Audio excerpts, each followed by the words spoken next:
শিবব্রত বর্মনের ছোট গল্প সুরাইয়া অবলম্বনে একই নামে নির্মিত হচ্ছে রবিউল আলম রবির সিনেমা। সিনেমাটির প্রধান দুই চরিত্রে অভিনয় করছেন শ্যামল মাওলা ও নাজিফা তুষি। এরই মাঝে শুরু হয়েছে সিনেমাটির শুটিং। শ্যামল তুষি ছাড়া অভিনয় রয়েছেন আর কারা? শহুরে জীবনের রুক্ষ বাস্তবতা ও মানবিক গল্পের মিশেলে তৈরি হচ্ছে সিনেমা সুরাইয়া। শিবব্রত বর্মনের ছোট গল্প সুরাইয়া অবলম্বনে সিনেমাটি নির্মাণ করছেন রবিউল আলম রবি। প্রেক্ষাগৃহের জন্য রবিউল আলম রবির প্রথম পূর্ণদৈর্ঘ্য সিনেমা এটি। তার নির্মিত অনুলৌকিক series web film Cafe Desire ও ফরগেট মি নট প্রশংসিত কাজ।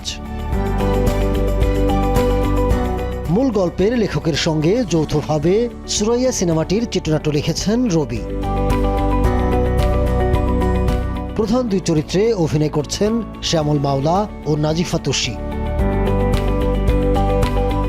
আরও আছেন নাসিরুদ্দিন খান, ইন্তেখাব দিনার, দিলারা জামান, অশোক ব্যাপারী, রাফায়েত উল্লাহ, সোহান সহ অনেকে। প্রযোজনা করছেন ফজলে হাসান। র্যাদারহুড ইনিশিয়েটিভ লিমিটেডের ব্যানারে নির্মাণাধীন সিনেমাটির সঙ্গে যুক্ত হয়েছে জার্মানির প্রযোজনা প্রতিষ্ঠান Nicco film productions.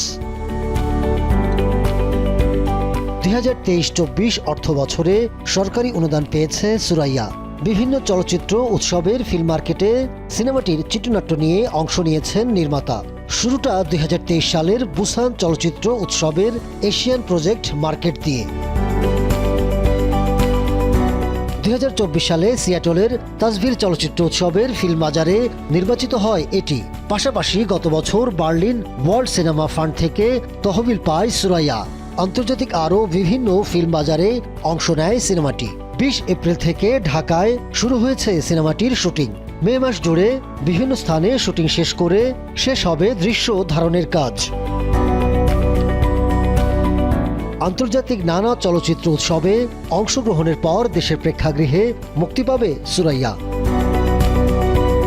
Ahmed Tauquir, showbiz tonight.